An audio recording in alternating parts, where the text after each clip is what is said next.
All right, let's see. Are we live? Are we live? Are we proper? Are we proper yet? Hold on. Hello everyone, Felix here. All right, let's go.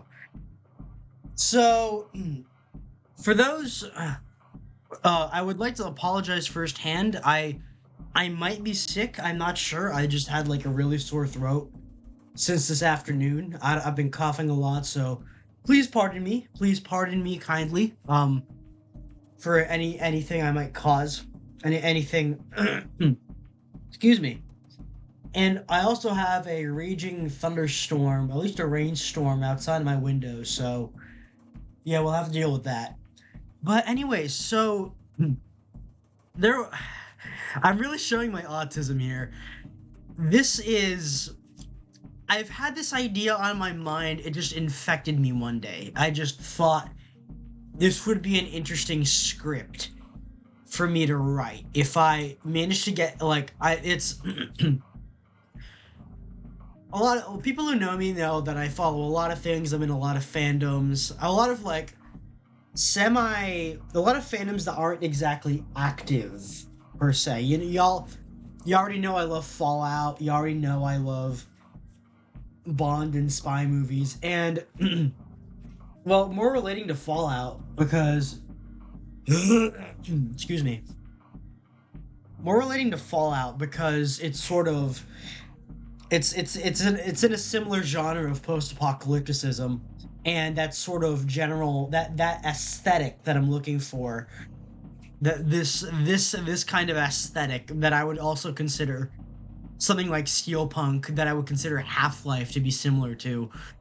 Um, and a lot of it, like my interest in Half-Life, my interest in Fallout, it sort of came it didn't come from it, but it was tied to it. I was introduced to the franchise, to the series, maybe. Again, I'm sorry for my sore throat. I was introduced to it when I was in middle school, of all places, like far.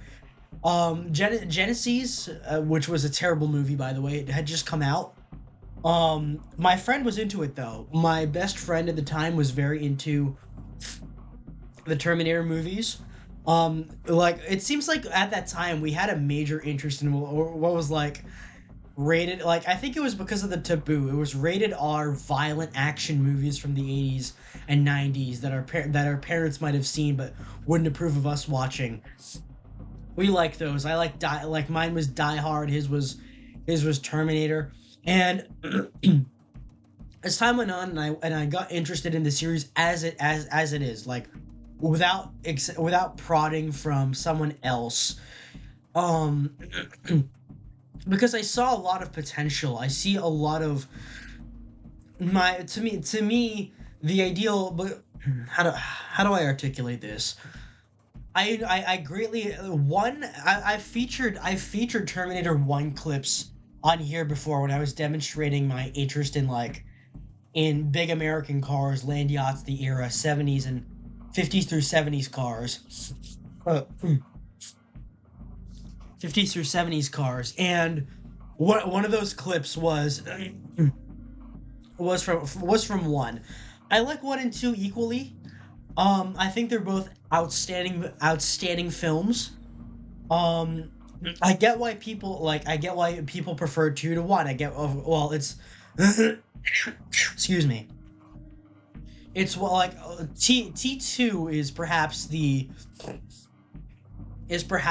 widely more accepted pop culture version of it all. Of course, everything references two. Few things reference one as much as as much as others. Like what we discussed with Grazer in the last one. Landy Officer goaded. Hey, terrible artist. Yeah, you were there for it. I just made YouTube XP LFG. I'm so fucking goaded. 50 XP bitches. I don't know what that is. But yeah. And I guess my controversial third film that I like of the series is Terminator Salvation. I did not see it for myself. I haven't even seen it in full, like from front to back, from start to finish, but For me, it definitely it is the ideal, it was the ideal aesthetic. It's kind of like I described Terminator Salvation as sort of the Fallout 3 of movies. Either you deeply appreciate it for what it is, for what it could have been, or you just hate it. And I'm in the camp that loves it. I am in the camp that loves it. Everything from the aesthetic design to the sort of plot, Connor and Reese were depicted in Terminator Salvation really affected me. But the idea for this so like this is even less than a first draft. This is even less than like um this is even less than a film treatment. What is it? Piece of prose for a film is the first draft of the script. Typically the step between seeing cards and the first draft. This is even less than like seeing cards. This is just me spitballing an idea. This is how I would be if I were talking to investors or fans about my interest in development. I would pull together my screenwriters. If I was a director, I would pull together my screenwriters and introduce them, excuse me, to my idea with this. And the defining element of this, I'm never even sure if this is going to be developed by me. I just have a passion for like proposing sequels and fan fictions and script writing, and I want to get into film at some point, as you've evidenced by my film Freakouts. But this but it's also just a Felix Just Rambles, because it is mostly just me ranting. Bro, Felix out here with bad take week. What is the bad take that I made? What is the bad take that I made? Anyways, so something that struck me as of recently, maybe late last week or early this week, was this idea of looking back forward at looking from the past forward. This is like the idea, it starts with the character Kyle Reese. I assume we're all familiar with this character. You know, the most underrated character of the entire franchise. Fucking the original model behind Solid Snake. The Michael Biehn just puts on an excellent performance, spectacular performance as Reese, and while everyone remembers T2 for, you know, Arnie doing his thing and being a badass and all that, Bean's humanity and illustration of the character of this troubled, deeply passionate, flawed character, but like this character sent back into the past, this sort of tragic time traveler, is deeply underrated. It's that core human element of this story about machines and robots, this core human element, and I really like the character. In many ways, I always talk in many ways, I could regard him as a literally me of the 80s, a very much a literally me of the 80s. Very, and it struck me that he is my age in universe. This guy from the future, this time traveler sent back to the 80s to fight the Terminator, is our age, 2003. In a world without Judgment Day, Reese would have been a Zoomer. He would have been of our generation. He was in universe, he's the last generation to be born before the apocalypse, right before the apocalypse. I think technically after, because I think T3 establishes that Judgment Day happened in 2003 instead of 1997 as originally predicted. And Smelly Twig, hey, Random Perv. Hey Felix, what's your favorite My Little Pony character? I have not watched My Little Pony. I know a friend who has, but I don't talk about it with him.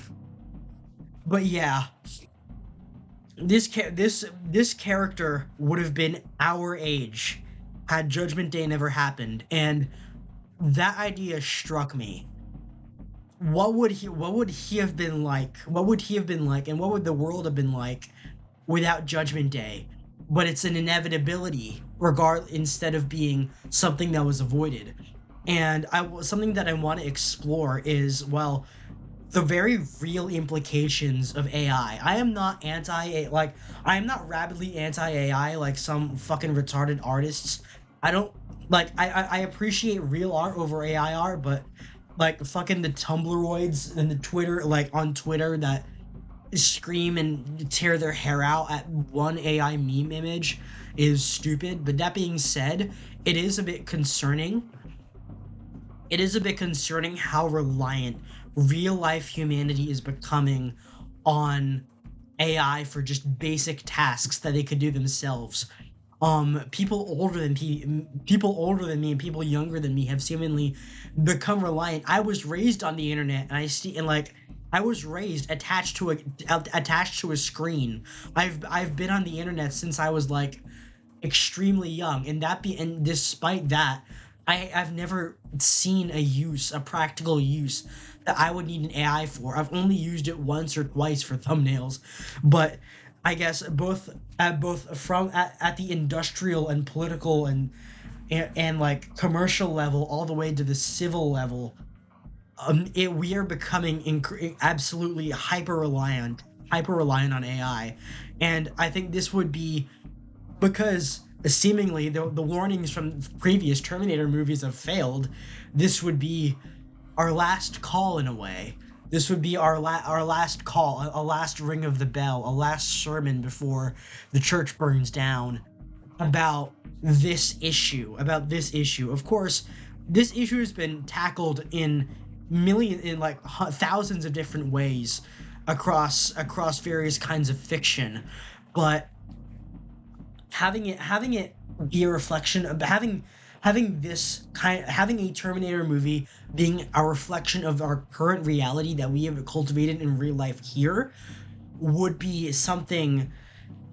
It would be something. It would be interesting. And I think the genesis of this idea started when I was watching Mission Impossible, and I was raving about the entity from that movie, and I was impressed that for the most part that AI did not rely on it was not like the original Skynet. It didn't rely like, despite being derived from similar origins, it didn't have to hack into military systems or control, like, while both of them were intending to control nukes, like the original Skynet brute forced its way into military systems and hardware and all kinds of drones and robots.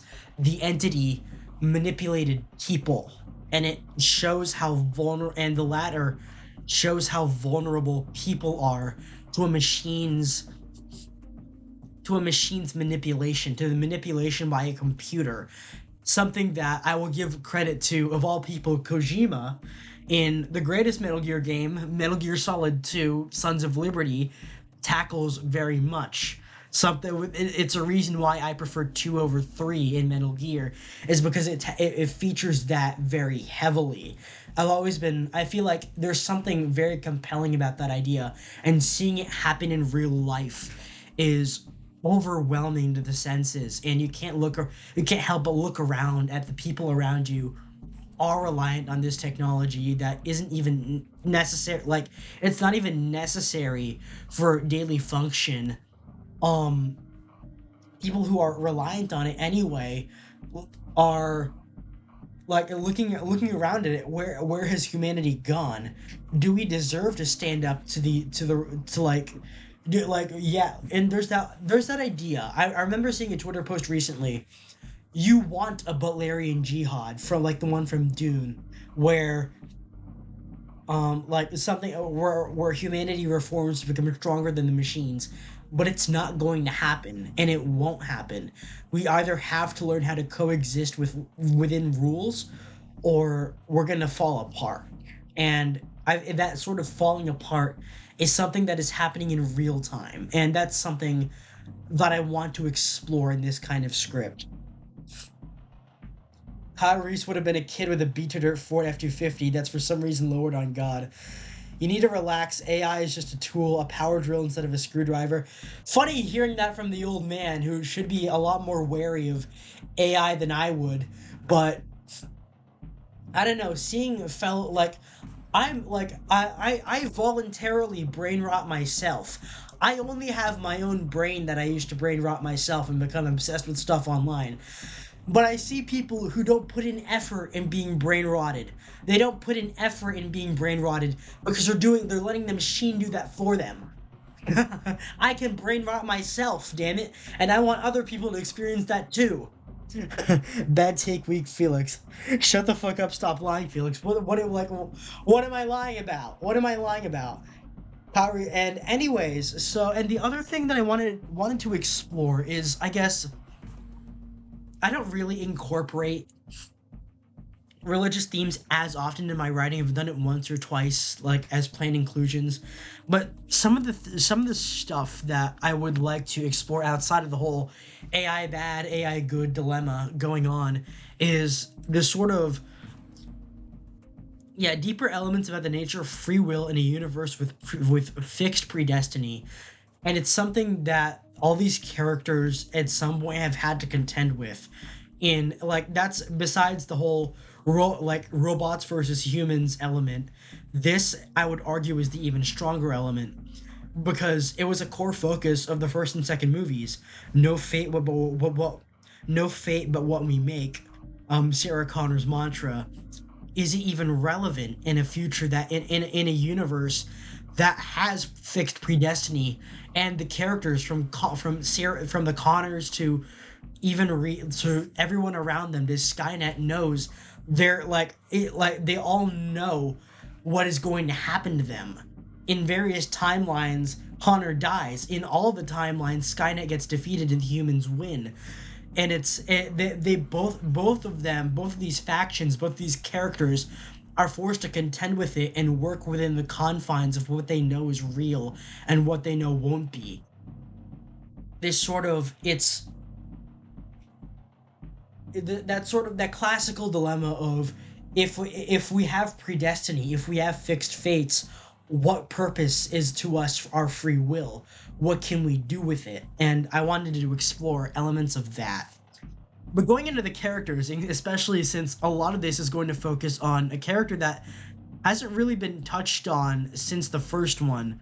Well, Genesis attempted it, but it was really bad. So, and this version of Kyle Reese is very much our age, meant to be evocative of our kind of audience, us, you and me, at least my kind of audience, or me being 22 in real life, and he's 22 in real life. And this sort of, he has been through the ringer. He's 22 years old. He's been orphaned, not necessarily orphaned, but abandoned. He spent most of his life in orphanages and foster homes. A lot of parallels to John Connor in T2.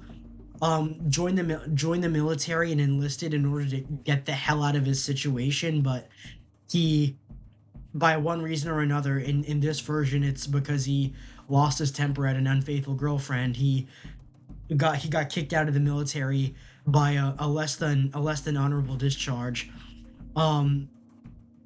Works at a nightclub as a waiter, hopes of becoming a bartender, directly paralleling Sarah in the original film. And more than that, a lot of this is going to be, hey, this happened in T2. Hey, this happened in T1. Yes, there is that. Remember that. But I want there to have a point. Like, hey, he works in a nightclub. There's that scene in the nightclub in the first one. Oh, he works as a waiter. Sarah was a waitress in the first one. I wanted those callbacks to have weight. I want those callbacks to the original to have weight. I'm not just not just copying it. It's there for a reason. I wanted to make it there for a reason. To sort of show that these situations will always happen. These admittedly, maybe it is for a callback, but it shows the origin of these situations and these characters' familiarity with with the cards they've been dealt with in life.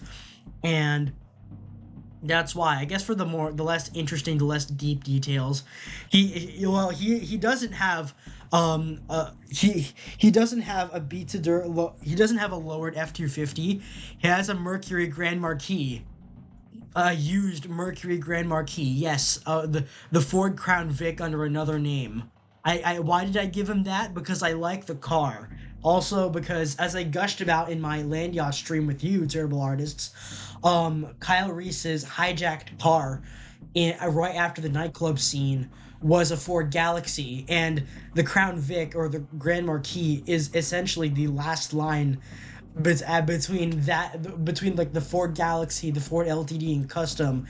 He steals a Ford Galaxy in that one. In this one, he drives a Ford Crown Vic. I think it ties together really well. um, Occasionally boards at YMCA's because he's functionally homeless, man. He doesn't take very he doesn't have much in life. He doesn't have much in life. His marquee is basically his marquee and his laptop are like, and his gun are like one of the few possessions that he can take like some sort of pride in, for like, because like that's the little property that he owns. But yeah, he's very much a chud. This version of Reese is a chud. I'm gonna be upfront about it. He is like you or me.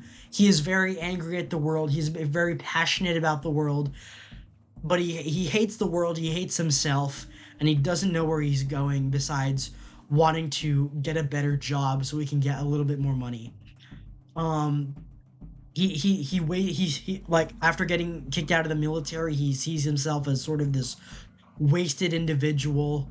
He thought he could learn the necessary skills that he needed to get forward in life and live a normal life, but after leaving, he doesn't know where to go, and this is his only shot. And this is where his life turns upside down. This is the T950R. This Yes, the you do get the I remember a frequent criticism of the Terminator sequels being, "Oh, why is there so much time travel in this? It's just copying the first and second movies. And why don't we see more of the future war?" Well, Salvation, the movie Salvation, and the video game Terminator Resistance, which one time, like, when I get a better PC, I hope to one day play, like, for you guys, because I would love to play that game. That has already covered the future war and the events of Salvation. Salvation and Resistance have already covered the events of the future war pretty well, along with dozens of novels, dozens of comics, and that sort of thing. And the success of Terminator Zero, this is, I wouldn't call it an anime necessarily, because but it's called anime just because it uses an anime art style, but it's made by Netflix. It's set in Japan. It's using an anime art style, but it's one of those stupid Netflix animes. That being said, this did get good reviews. It did get good reviews, of all things. This is the well, like this was released, yeah, in oh, this was released in 2024, so last year. So it wasn't far behind. It wasn't far behind. I think this is a mini series. It's only 8 episodes. Um, I'm not worried because our AI systems we have cannot, and I cannot stress that enough, create information. It can manipulate, that's the thing. It can manipulate information either by intention or unintentionally, but it true, it cannot create information. So it still beats a dirt. Dozens of games. Anime is an art style. Fucking weep. It's, but this is. I wouldn't consider this an anime. It's still a Western cartoon. It's a Western adult cartoon, but in the anime art style. It's made by Westerners. It's made by Americans. It's not an anime. Although there are Japanese producers, whatever. But this did get good reviews, and this gives me hope. While this isn't the story that I'm kind of looking for, but I would be glad to watch this one day. And but since it is set in this alternate 2022, in this one it's set in 2025, this version of the script that I'm writing. And anyway, going back to, the reason why I shed, why are we going back to a time travel plot? Because, Well, because in this universe, Judgment Day doesn't happen, or it isn't doesn't happen yet, and that's why you have the time travel plot, because that has to happen, quite simply. And of all people I picked to be the hero Terminator, it would be Joseph Baina. And let me pull up Joseph Baina because I think this is a bit funny. Um, this is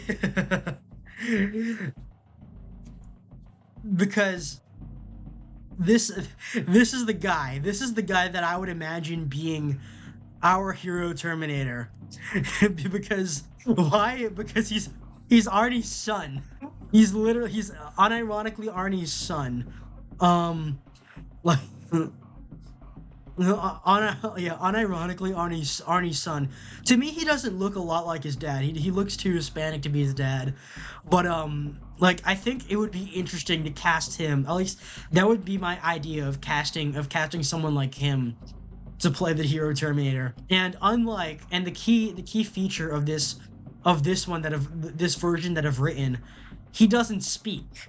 This version, the T950R, which is supposed to be a reference to, like, there's a lot of like different Terminator models throughout all the timelines. You can get really autistic about it. Like from the Rise of the Machines timeline, this is the T900. The Sarah Connor Chronicles, this is a female T900. A lot, like there's many different variations of what is considered the same model or the same model designator in the varying timelines, because this is probably the most convoluted. This is the only the Terminator timeline is like, it's like Fate.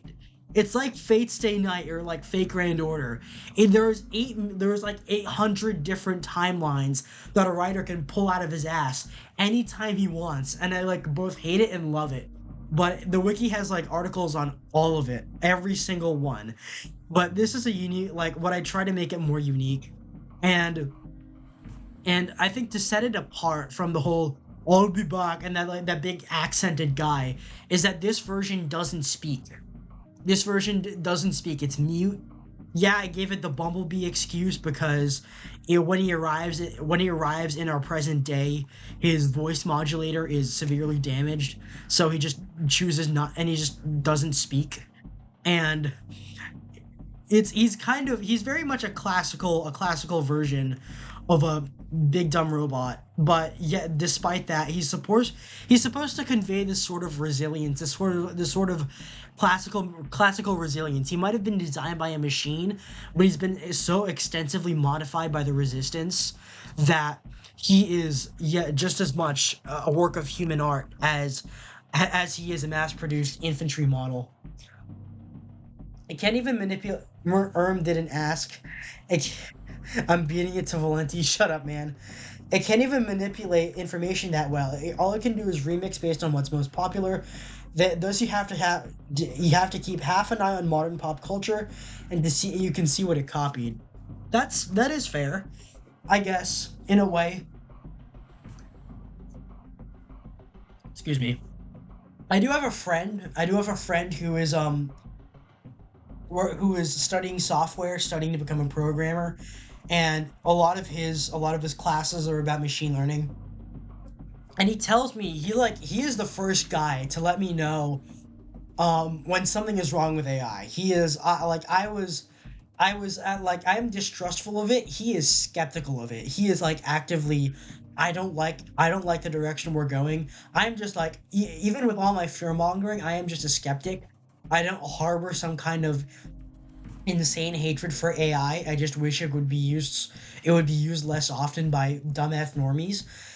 He is the fearmonger. He is the skeptic. He is the one against it.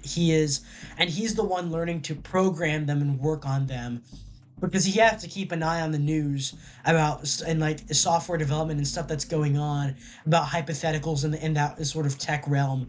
And he is the first guy to let me know when something is going wrong. And he has notified me that something has gone wrong maybe 3 or 4 times by this point about AI. It's not even, ooh, AI is becoming self-aware. It's not like that. It's just, it doesn't even have to be self-aware. It's not self-aware at all. It's just developing really, really bad habits at like and like deliberately like I wouldn't say it's gaining a free will as much as it is just as much as it is just like believing itself to be too important to be shut down like because it's told me he's told me that like the stuff that he's been working on the various open source models have disobeyed orders from human programmers multiple times or actively tried to mislead its programmers and users multiple times. And that I do believe is at the very least something to be mildly concerned about. But going back to our Fantasyland AI, um, there's just sort of yeah, I kind of spurred out on this because I'm a big I used like for those who don't know, I used to have a major interest in engineering, and while my main interest is still in the arts and humanities, I can't help but love machines. I can't help but love like mechanical things, and so this definitely scratches that autism. Like these elements definitely scratch that autism. That like the T-850, all the with all these things like we're building robots. Besides, I like Girls Frontline. I need to I should play Girls Frontline 2 on stream. I could do that. I'm a fan of Girls Frontline, and I consider Girls Frontline to be the spiritual sequel to Terminator anyway. So that in itself is incorporated a lot into like this. How would we build this perfect machine? And it's supposed to in this model is supposed to be both a Skynet production model that was captured and heavily modified by the Resistance, um, and the Resistance and something and about that and all that. Yeah, he there's a spur guide about that. I'll have to check my plants again. You continue to cry about how the electric drill can copy Shakespeare, but cannot create any actual stories. Well, this is my attempt at creating an actual story. Felix equals cringe Jack. Well, shut up, man. Long time. I've gotten only haters here. I've only gotten haters. I'm trying. I'm just a dumbass. All right. I'm just a dumbass with fanfic on the mind. But that's what I can pull off here. And yes, the T950R is referred to as Gordon by Reese throughout the story. Yes, it is a Half-Life reference. Yes, it's because Gordon Freeman does not speak. But in my mind, I ran it through my head on the script, and the name just stuck. It just stuck to me. Um, and I guess a shot at LA or just like the situation in California, instead of attacking humans or steal or robbing from humans the way most Terminators have in these movies, the T950R acquires his first weapon in the aftermath of a gang shootout in central LA. He gets his first gun out off of a gang shootout, and he steals clothes from the homeless, just like Reese in the original, because he's been pre-programmed, because he is effectively a resistance member even before being sent back. He has been already programmed with a less than lethal parameters with engagement to human targets. So he isn't gonna go around killing everyone, but he is gonna go around hurting, like crippling people. He has no qualms against that. Um, and this would be our villain. This would be our villain. And the other irony here is that, well, because the hero Terminator would be based on Joseph Baina, my ideal villainous Terminator would be based on Patrick Schwarzenegger. Yeah, this guy. He's 31 now. He doesn't look like a kid. He doesn't look like a kid anymore. He is older than me. He's in his 30s now, but he would look convincing enough. Um, where's that? This guy. This guy. This guy would be our stand-in for the T1000 in this guy would be our stand-in for the T1000. I think he would look the part. I think he would look the part. it would be a simplified production model of this version, establishing that this is a spin-off of the Rise of the Machines timeline. Mm. It would be a simplified production model of this, foregoing all the advanced inbuilt weapons for just simple. It has the shape shifting capabilities, but it still has the endoskeleton underneath it, so it's still restricted to regular movement. It's still restricted to regular movement. It can't like phase through things, but it's key. Like the sort of gimmick that I wanted to get out of this is this is an electronic warfare machine, kind of like your E3 Sentry, your AWACS on aircraft. Because I'm a big aircraft nerd, I like kind of like the EA-18 Growler, or the EA-6B, the EA-6B the EA-6B Prowler, that sort of thing, or the Spark Vark. It would be an electronic warfare machine, primarily focused on disabling enemy electronics, and from there it has that cyber warfare potential as well, essentially giving it free reign to do whatever it wants. It could the how do I say this without sounding like a fucking dweeb? Imagine you're filming something. Imagine you're filming this fucking cryptid out in the spooky wilderness, and your phone battery just instantaneously shorts. This is what this Terminator can do. This is my idea of what it can do. You don't have proof it exists. Even if you're left alive by it, you have zero proof that it exists, and it can seamless. It is a ghost in the machine. It can wipe itself. It can insert a false identity as itself into any machine and wipe itself clean at a moment's notice, giving it it's admittedly, this element was inspired by the agents from the Matrix, because they can seamlessly phase in and out of regular humans, just as this can phase in and out of any role that it chooses.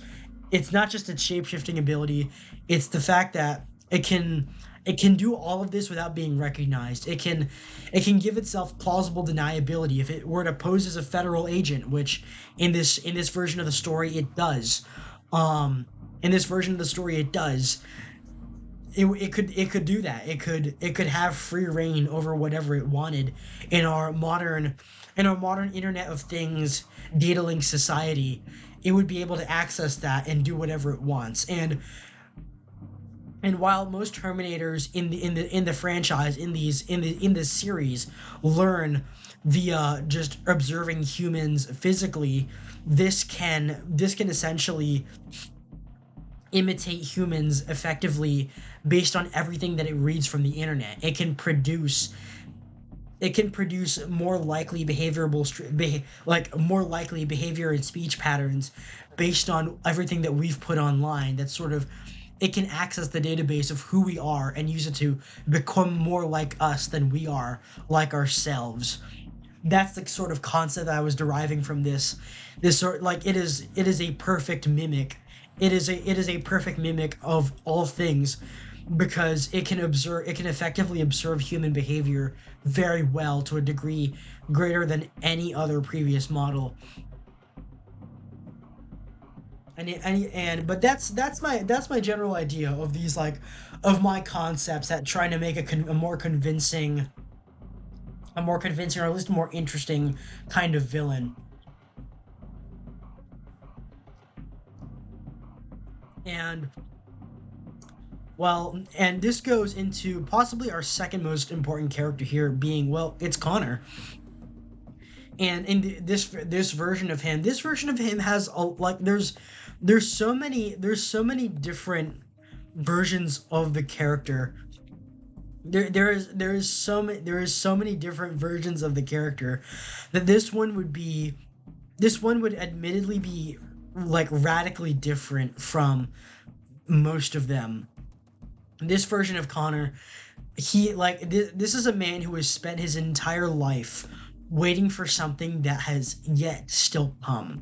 He is 45 years old by 2020. He's approaching middle age, but he's still capable as a fighter and as a leader, but he's been driven insane. This is a man at wit's end. This version of John Connor is even like if you thought Sarah in T2 was insane or just mentally unstable, this version of Connor is supposed to be worse.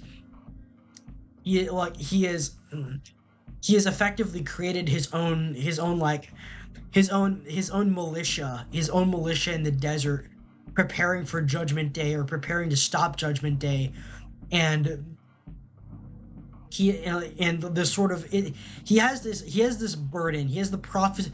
He has what I consider or like what I call the prophet's burden. A prophet can prophesy all he wants. There will be never an agreement.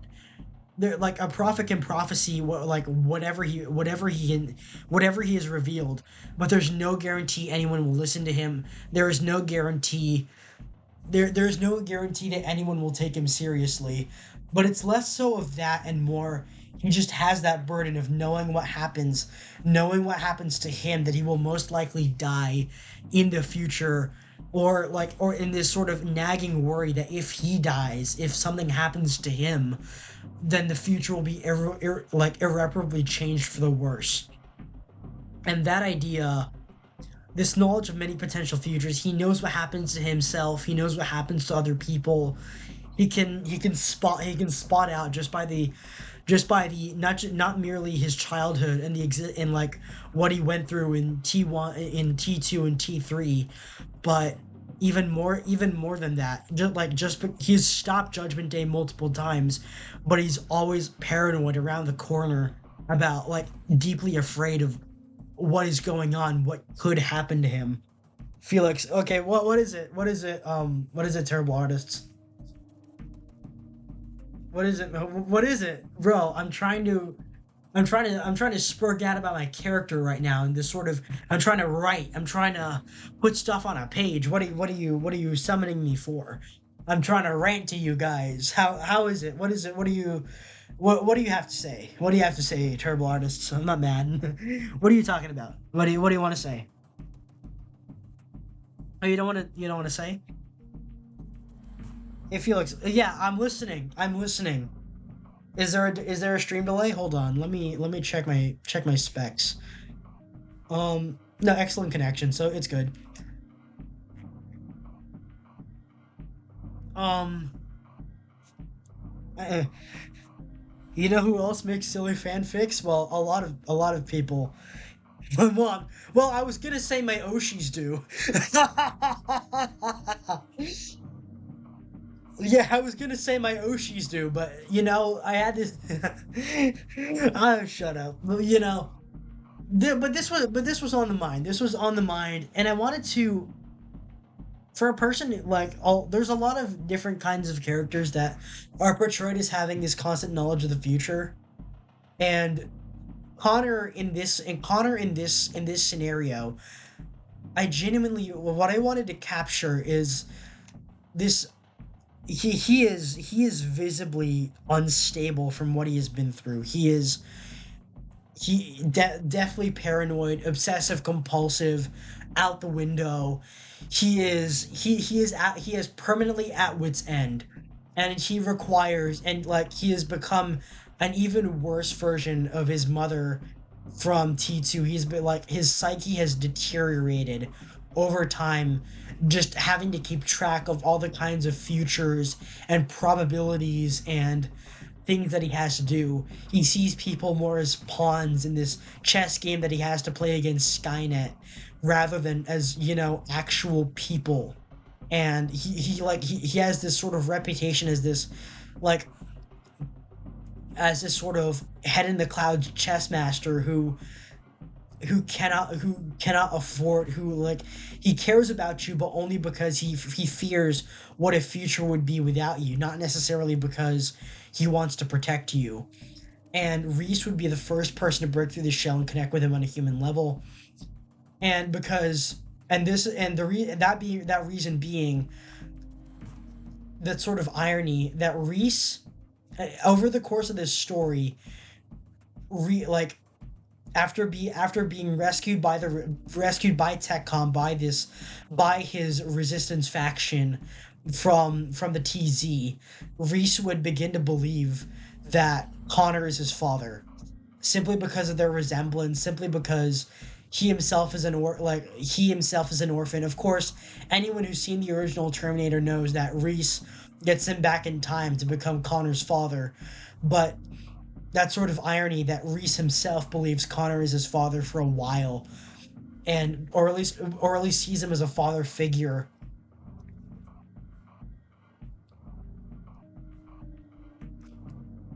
or at least sees him as a father figure, and that would tie into this whole loop, and tie into this whole loop. Reese would inspire Sarah in the past.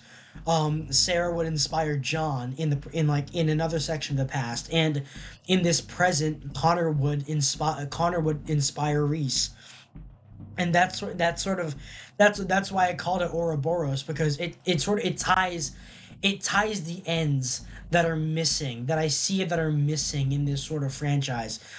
And yes, this is just an autistic spurg out about this idea that has captured me, but I really like that idea of everything is complete, everything gets tied together, in a world where all of this doesn't happen, all of this doesn't happen or is yet to happen, the timelines still connect, and the snake still bites the head of the head still bites the tail, and it's all united. It all becomes united in this one. That's why I called it Ouroboros.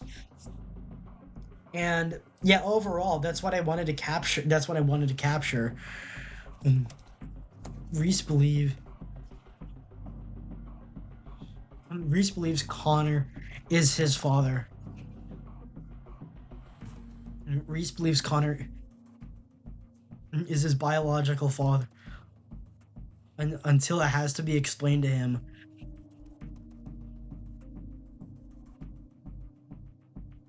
And that sort of burden of the truth is something that I wanted to play into with Connor a lot, even when he regains his humanity and starts connecting with the people he cares about. That sort of burden of the truth, burden of the future, is a recurring is this recurring sort of is this it's a recurring element of him. It is his most defining characteristic. This burden of knowledge of what happens in the future, and like how he and this conflict. Should I tell him? Should I tell everyone the part that they play, or should I just let it happen? Should I guide them without telling them? Should I tell them and they can find their own way? And it's that struggle within him that I feel would make it for a really compelling and interesting version of the character. And that goes into Hope Connor. In a few of the versions of Connor's story, a lot of versions of Connor's story, he has, where's that? In T2, he ends up having a daughter in an all this version of the character, in the original, in the T2 version. The kid that grows up in this alternate timeline has a daughter, becomes a senator, and lives a normal life. And I wanted to explore what would that daughter be like under our circumstances, under the circumstances of this scenario. Born in 2005, so she's still technically also a Zoomer, but she's very disconnected from the rest of her generation. She has literally been homeschooled in a vault in the ground. Well, not necessarily a vault, but a nuclear bunker in the ground. The only family she has known are her father's TechCom unit and her mother, who is still Catherine Brewster in this timeline, but she's still a character that isn't necessarily focused on as much. Um, Highly competent. She's been basically indoctrinated into being the heir to TechCom, to the mission across time to prevent Judgment Day. And Felix. Okay, yeah. Terrible artist. I see your chat. what do you want me to know? What do you want me to know? What is it? What is it, terrible artists? What, bro? What is it? What is it? Anyway, I'm gonna keep going, man. You're taking too much time. But that character, this character, what I like, and I wanted to explore not necessarily elements of both like a friendship and a further conflict, because she is going to be some sort of tsundere to Reese in many ways. She both is attracted to him because she's the only, like, he is essentially the only male her age, but he is the only male her age for a while. Um, that he has seen in a while. He's informally, like, despite that, he's also technically her adopted brother, because Reese has been informally adopted by Connor when he joins TechCom. Again, because again, and this plays into it because Reese believes that Connor is his father, and that sort of element, and due to this, and due to this, both like Reese stays away from her, not just, but like Reese wants to develop a friendship with her, but he stays away from her romantically because of this sort of half true belief that she is his sister, or like long lost sister, or some kind. Um, and then it's revealed to him, I guess, near the end of the movie, that Connor sends him back in time to Reese. It's revealed to him, I guess, around the climax, like right before the midpoint, that they are related. They are all blood related, but just in a different way. And this breaks Reese for a while. This breaks Reese for a while. Um, she I think I'm divided whether she would be directly involved, or like directly involved in the revelation of what is to happen to them, or is she kept in the dark. I think it would make sense if she too is revealed on like what has happened to him, and Reese's eventual time travel in the future.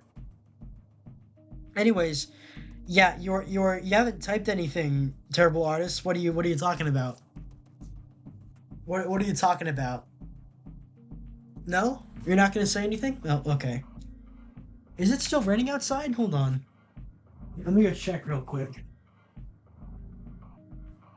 Yeah, it's still overcast. Anyway, going back to spurred me out about this. Something more that I would like to talk about is something I was divided on, is having Sarah still be alive. Of course, Linda Hamilton is still alive. Yeah, she is like a mega hag now, but she's still kind of hot. Not gonna lie. Not going to be entirely honest. Lin- to be in, to be entirely honest about Linda Hamilton. She still kind of got it. She still kind of necessarily got it a little bit. This relevant to our discussion. Um, Resident Alien star Sarah Connor on why she's done playing Sarah Connor. Done battling machines. This makes sense because I was struggling whether to include her, like if the character should be kept alive, because of course she's still alive in real life. But I think a more like a better avoiding the script getting too weird on the sort of a very young Reese meeting his eventual wife in the past. Um, Meeting his eventual wife in the past. I decided, you know what, that's a little bit too far for my for my or and like having a mother son relationship, or like in the in the present while having a romantic one in the past. That would be too far. I did consider it briefly, but decided, you know what, this stuff is weird enough as it is with like Hope Connor and the convoluted relationships he has with like Reese will have with everyone. So I decided to make her a posthumous character. And despite being a posthumous character, her ideology and ideals basically drive the narrative. Her saying of no fate but what we make is sort of, she's kind of like the boss. She's gonna be kind of like the boss in Metal Gear, in the same way that her will gets radically interpreted in like many different ways that aren't considered valid, that wouldn't possibly be considered valid by her. She survives the events of T3 instead of dying from cancer in that movie. She's a posthumous, but she dies by 2020. This movie takes place in 2025, and she suffered a falling out with her own son during the final 15 years of her life, and lived on her own as a hermit in the desert. Did her opposing Machina's creation, and that leads us into Machina. And that is because John Connor's self-described deal with the devil, an AG like itself is an AGI constructed with the core of a Skynet prototype and with the installation of various CPUs and mainframes from various Terminators being constructed into this supercomputer, this sort of like room temperature quantum supercomputer that can readily identify timelines. It is the only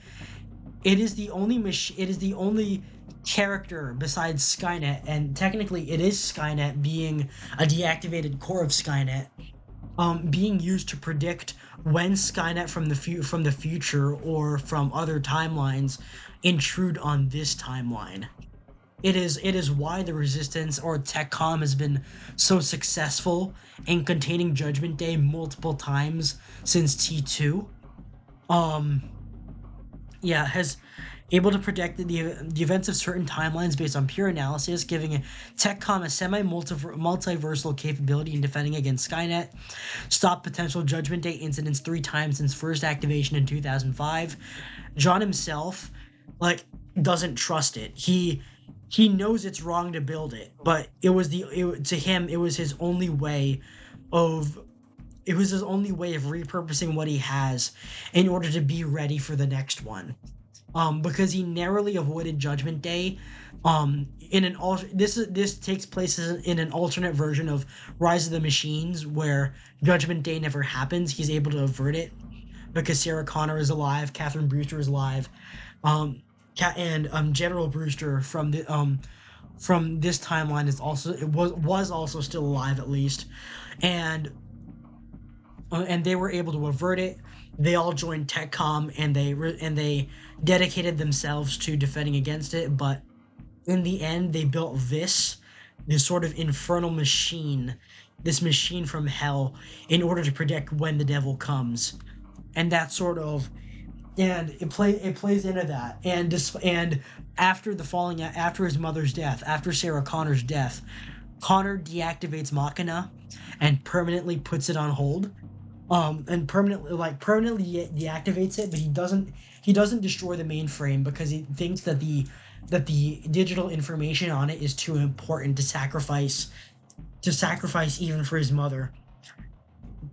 I forgot. Oh, you forgot? Yeah, that tends to happen. But I wanted to play into this, where Connor himself unintentionally or semi-intentionally creates Skynet, and is very wary of it. He believes that he can use it to protect against other versions or other multiversal variations of Skynet, but he himself doesn't trust it because he thinks this thing is going to turn on him one day, and he has created this is his Frankenstein's monster. This is Connor's own Frankenstein's monster. He regrets what he's done, but he doesn't see any other way other than to create one, because he didn't want to do it, but he felt like he had to. He felt like he was compelled to. and the core of the story is this is the sort of prime MacGuffin. Besides Kyle, besides the two Terminators that I've mentioned, this is the prime MacGuffin. Core of the story will revolve around Skynet attempting to assimilate Machina into its network before it can kick off Judgment Day, because it too believes Machina is too important to be sacrificed or left to the resistance. And that's the problem, I think, because I haven't determined how this story is going to end.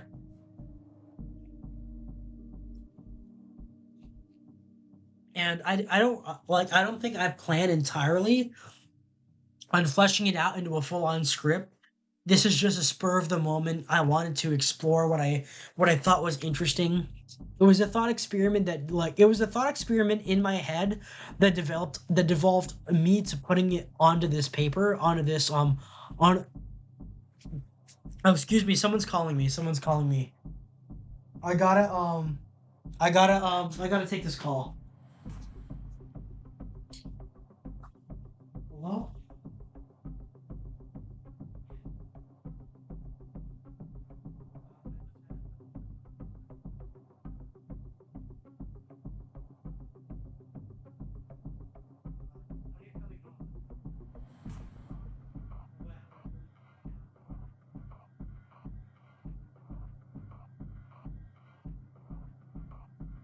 Okay, so I will have to keep it down because I got some people coming home real quick. But going back to that, let me pull up chat again. Hold on, let me pull up chat.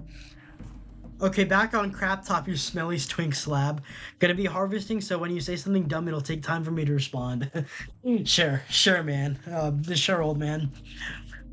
But yeah, that's what I wanted to capture. And what's more, on unnamed human villain, this is supposed to be, and this is the sort of stuff that I haven't worked out what I wanted to write for them yet. And as you can see, Skynet is sort of, it's heavily blank. Elaborating on the unnamed human villain aspect, it's supposed to be reflective of, like, instead of sending armies of Terminators back into the past, what Skynet's main strategy for attacking the resistance in its for attacking TechCom or the resistance in its own timeline when it is still dominant is by using the TZ to send out messages from Skynet to indoctrinate key people it believes that are going to support it in the future. And this sort of transhumanist cult has been developing. Where it came from, whether it was brought back via the TZ in the timeline, or whether it was brought back through TZ in the timeline, or it originated artificially. Skynet is attempting to form an army in the past, not of Terminators or drones, but of humans itself. Not necessarily of hunter-killers, but of humans who have been led to believe that they're like this sort of transhumanist cult, that believe they're going to ascend to a higher plane and assimilate with Skynet once the resistance, who are described as these sort of techno regressors, are dealt with. And that's what I wanted to explore, of this human villain faction loyal to Skynet, loyal to Skynet after believing that it would spare them. And in a way, I've brought this up before. Some of them would come from like this basic idea, playing on this idea, Roko's basilisk, which states there could be an otherwise benevolent superintelligence in the future that would punish anyone who knew of its potential existence but did not contribute to its advancement or development in order to incentivize said advancement. So, in all that, accelerationism, AI mysticism, Rook, and like that sort of element of the basilisk like some of them would be motivated to obey Skynet via fear, mostly because not only is it like able to easily predict what happens to people and tell it to their faces, but like it could compel them to spare their lives would be spared in the after Judgment Day. They would be the ones selected, and this cult would be the ones attacking the resistance on Judgment Day, or like up in the days preceding Judgment Day, because in order to capture Machina and take out Reese, Hope, and John, in order to and assimilate Machina, like I said, and that's what I wanted to play into. My name human villain, leader of a tree, yeah, informal.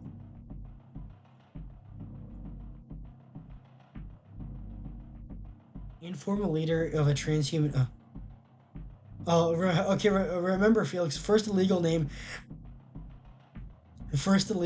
then your social insurance number. But since you didn't turn off the mic, oh my God, Felix, what did you do? What did I do? What did I do? Did I? This is just Felix justifying. Please and they get AI programmed. Well, yeah, but what did I do? What did I do? Did I do anything bad? Did I do anything by accident, or what do you mean? Since you didn't turn off the mic, don't scare me like that, man. Don't fucking scare me like that. Don't do that to me. But anyways, informally, informal leader of a transhumanist cult. Oh wait, what did I do? Y'all are fucking with me. What did I do earlier?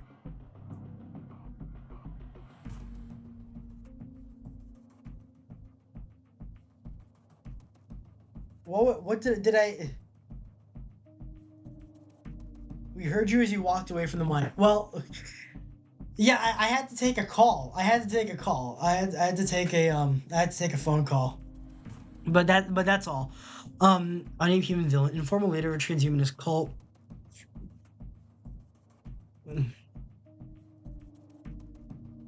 Yes.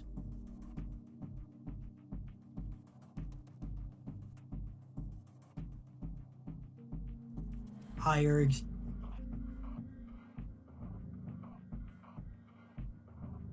under Skynet, believe that he as well as his cult would transcend to a higher experience, a higher existence under Skynet.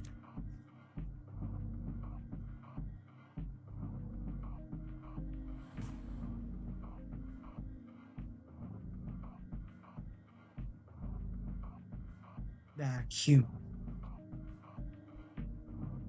Actively holding back human civilization and all that. As you can see, Skynet is I still haven't fleshed out that those elements yet, but I could add to them in the future. Next time, turn the mic off, then answer the phone. Yeah, I should have. Oh, you heard me. You heard me you heard me in the hallway. You heard me in the hallway. So that's what it was.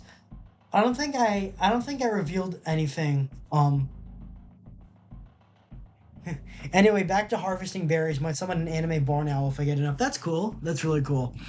But anyways, so what I have planned here, I guess is a shorter stream because I didn't have a lot planned. I didn't have like I put this together over the course of today. I just wanted to get my ideas down on paper, or something so I could show it to you all. Something. So first that I wanted to cover is Patmos. This is the This would be TechCom's headquarters. It is a decommissioned LGM-25C Titan II missile silo. And the sort of irony is that the resistance or TechCom operates out of operates out of a missile silo, although without the missile, with an attached launch control center, nuclear bunker facility, yeah, missile launch control center. One of these kinds of places, of them like a missile control center in a like out in the desert where they would have their bunker. like this sort of relic from the Cold War that they would be using as a shelter. This would be the primary headquarters of the human resistance of TechCom, purchased by Connor. This would also be where Machina is housed. Uh, well, as well as where Machina is located. And it's named after the Greek island where the biblical book of Revelation was written by St. John of Patmos. Of course, yeah, it's named Patmos, that's its code name. And the sort of St. John of Patmos, John Connor, similar, like both of them have to deal with the idea of revelation, and that element that I'm proud of myself for naming it Patmos.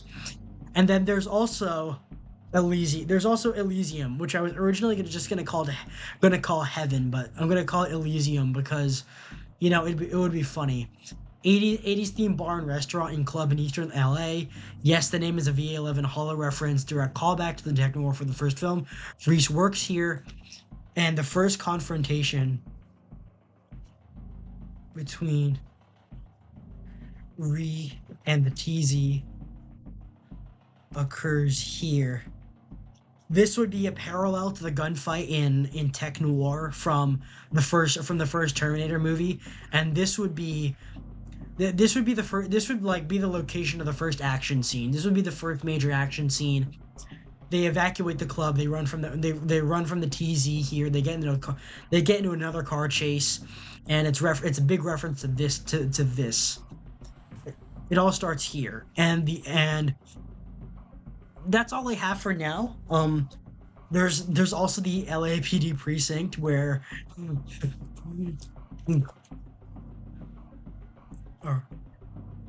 Gordon is arrested. The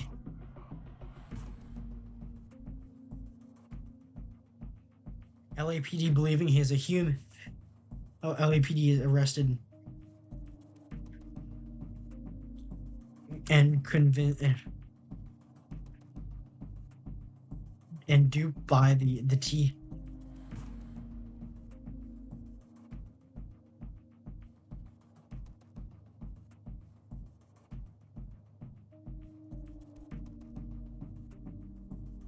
The LAPD duped by the TZ in the guise of an FBI agent into believing he is a human fugitive. Something will happen here, essentially.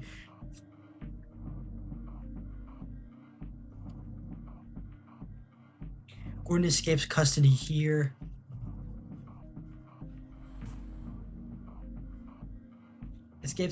And attains weapons in a vehicle.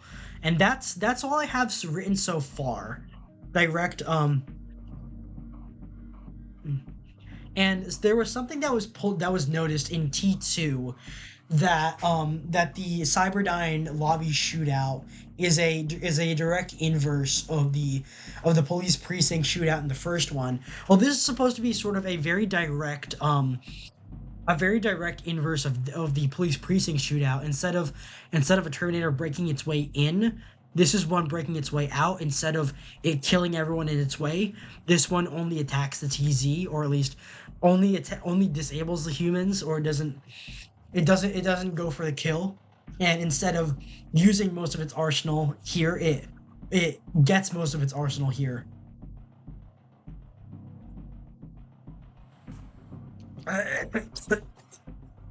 Excuse me. Oh, excuse me. Excuse me. But yeah, I think this is all I have for now. I was gonna ask y'all for suggestions. Unironically, I thought more people would be here. I thought more people would be here in the way that I would be. I thought more people would be here. To watch and like give me suggestions. And give me suggestions for what I was looking for. I don't plan to write this into a full story. I am invested in this, but not like as much as the other stuff that I have in writing. This is just a sort of thought experiment. If I were to write a movie like this, then it would be like this.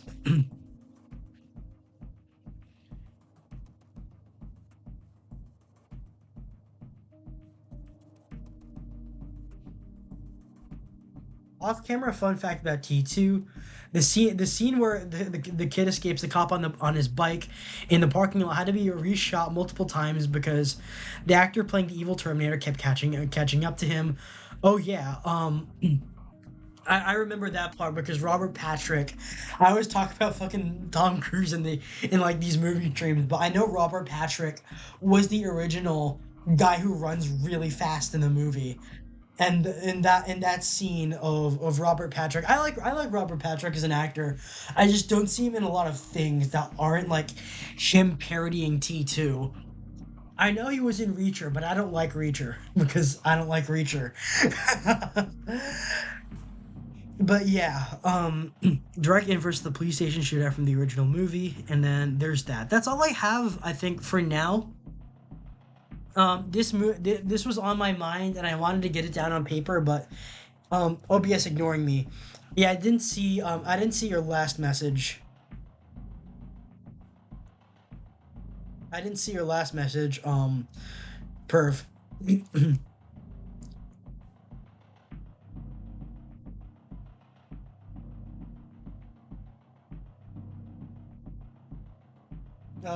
OBS ignoring you. Let's see what's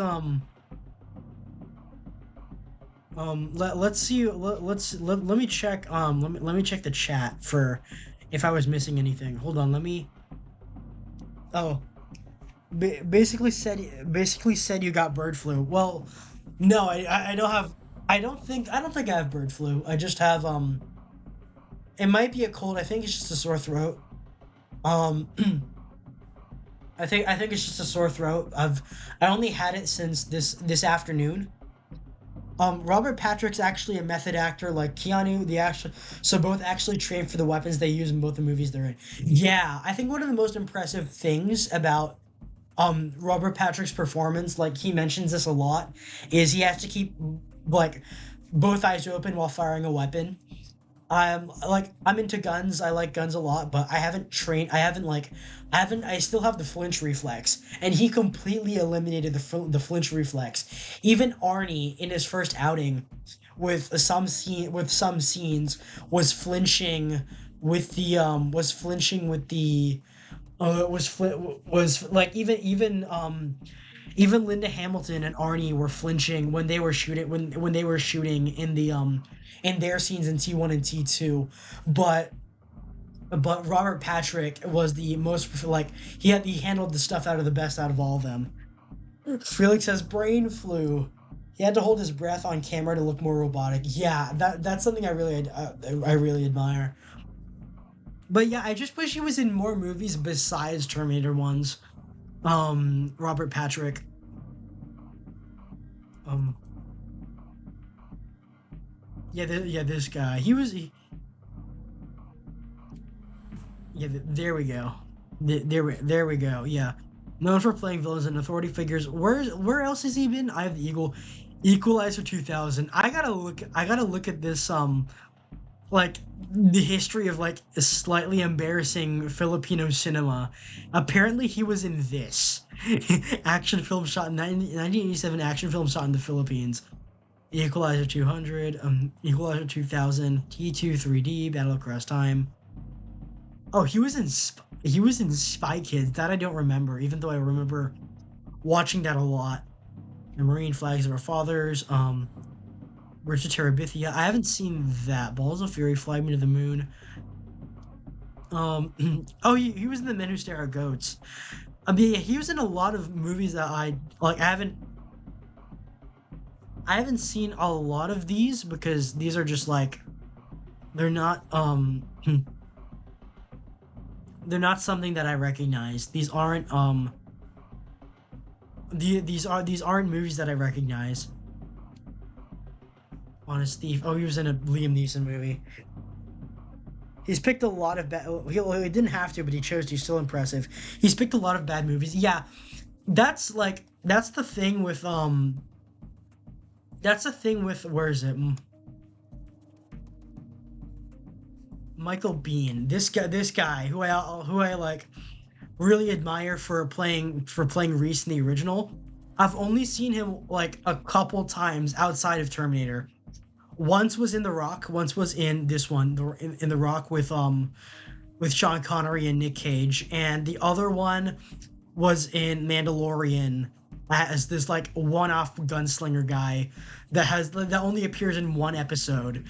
But it is a shame, genuinely, it is a shame that Bean never that Bean never achieved the mainstream success that he was looking for. He kept being typecast into these like military man roles that ultimately didn't like he became a character actor. He doesn't work as a character actor. He became a character actor. Oh, Bean returned to the Alien Predator franchise, but voicing the character in Killer of Killers. Oh, he's in the new one. He in this new one. He's voicing the character Vandal in the animated movie Predator Killer of Killers. Oh, wait, hold on. Hold on. He was in Command and Conquer. He was in Command and Conquer Tiberian Sun. I didn't know that. I don't play Command and Conquer, but I like the familiarity with the name and hearing and seeing him like in that is just like it was it was too much of it was too much of that. It was too I don't know.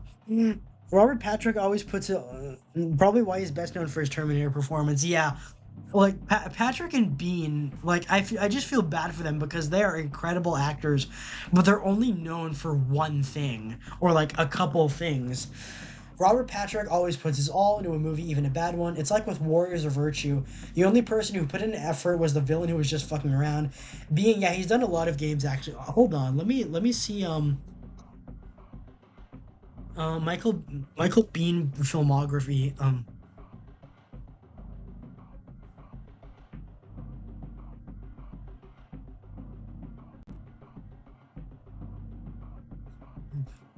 Michael Bean filmography.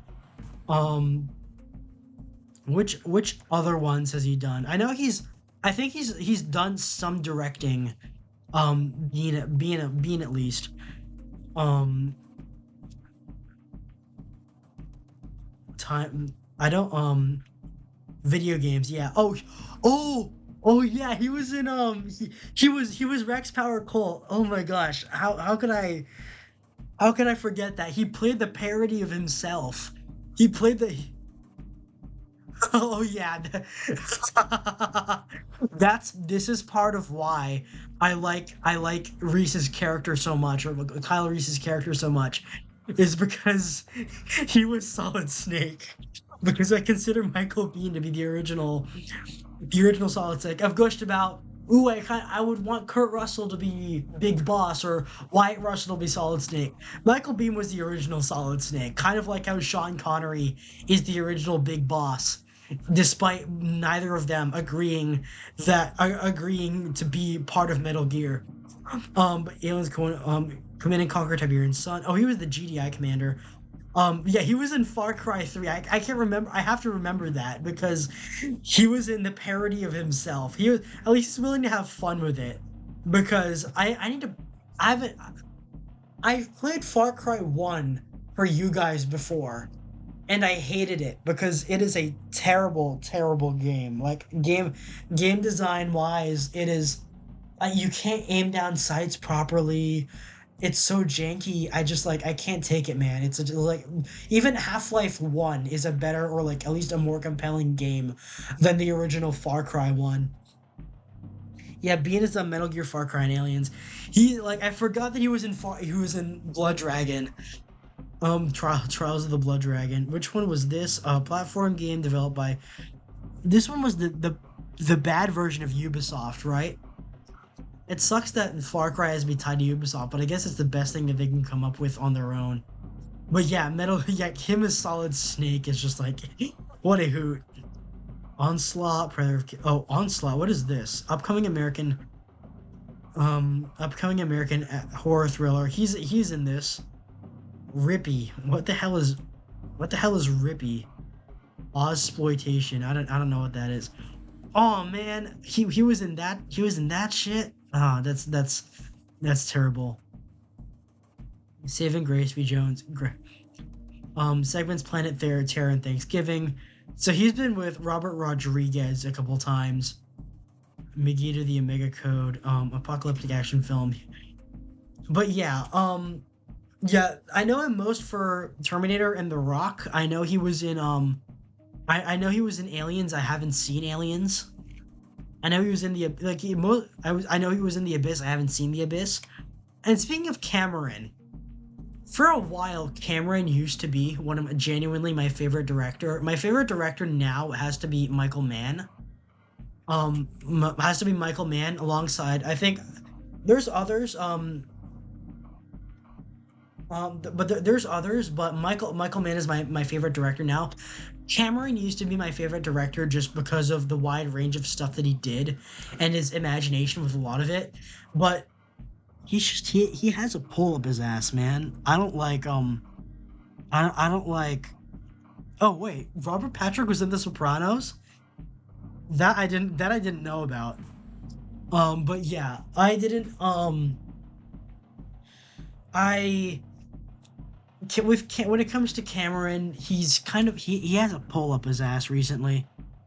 He has a pull up his ass recently. Like, not gonna lie. A lot, like, I don't have much high hopes for his Avatar stuff. He makes cool stuff by accident. He doesn't do it on purpose anymore. He only makes cool stuff by accident because he seemingly doesn't like his audience, or like all his audience are just like Tumblr people. Ever since Cameron started having a love affair with his idea of magic blue aliens, it's just like it hasn't been the same. He hasn't been the same, and I don't like his attitude in a lot of things. Far Cry 1 had a good idea that they threw out trying to tie in with Assassin's Creed. Felix doesn't like having a pull up his ass unless a big person dummy mommy put it there. Shut up, man. Shut up, man. But yeah, I think this is the farthest the farthest I've been able to take this. That's a lot that I wanted to cover. And aesthetically wise, I do have a lot of I have ideas on what I wanted to cover, but this is the extent of my creative energy that could be summoned on the subject. I could work on it more, but I'm not sure. But I like what we have. I like, even if it is very unfinished, I like what we have, and I think this is a solid idea. I could carry this with me if I were to ever get the chance to, go into filmmaking and develop this. But this is something that I would be happy to develop willingly. But anyway, I think that's all. I think that's all that I wanted to cover so far. This is a shorter one. It's America Month, something I neglected to mention last time. Well, no, well, it was still June then, but it's July now. It's America Month. It is America's month. It is the entire America month. So I hope you all have a good Independence Day. Speaking you terrible artists, I know Random Perv had his stupid Canadian Day earlier, but no one really likes that.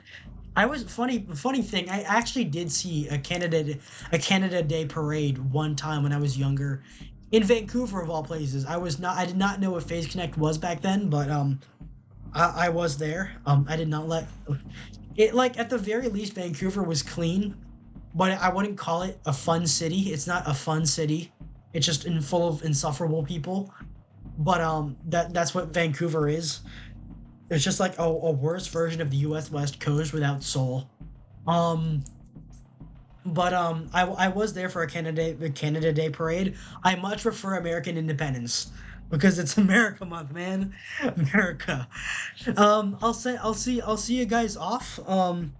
Hey, Q Flat Flamingo, don't talk shit about Canada, bro. We're gonna touch you, and that's why I'm ending stream. That's why I'm ending off chatting with you guys today. Thank you everyone who came. Thank you Q Flat Flamingo. Q Flat Flamingo. Thank you Random Perv. Vancouver's a shithole filled with douchebags. True on that. That, as an American, I can wholeheartedly agree. And thank you, terrible artists. Let's see who we can raid. Let's see who we can raid. Thank you everyone for listening to my autistic rambling and my stupid ideas. Hold on. Oh, Sheena is making a Gundam. Dragon's Treasure is live. The Bulgarian T-Man. Is he face camming? Yeah, he is face camming. Super Mario Eclipse from Sleepy. Mayana Top Gun. Um, there's Nyaru. Let's see who else is live. Theory Crafting, Lumi Angler is live. I think I'll go. There's no guarantee she'll see this, but I'll raid into Nyaru. Um, all right. Thank you everyone who came. O2 love, and I'll be seeing you guys next Thursday. Seeing you guys next Thursday. Where's that? All right. Well, if you want my honest critique, it has to do with your methodology. That's fair. That is fair. Mm. That is fair with my I do have like Southwest is introducing where is that telemarketer? Hold on. I have hold on. Let me all right. Let me where's that? Um yeah, I turned off the BGM. Anyways, so I'll raid into Nyaru here. Um um or manual raid. As oh, you're American, so you've never had good methods. Thank you everyone who came. O211. I'll see you guys next time.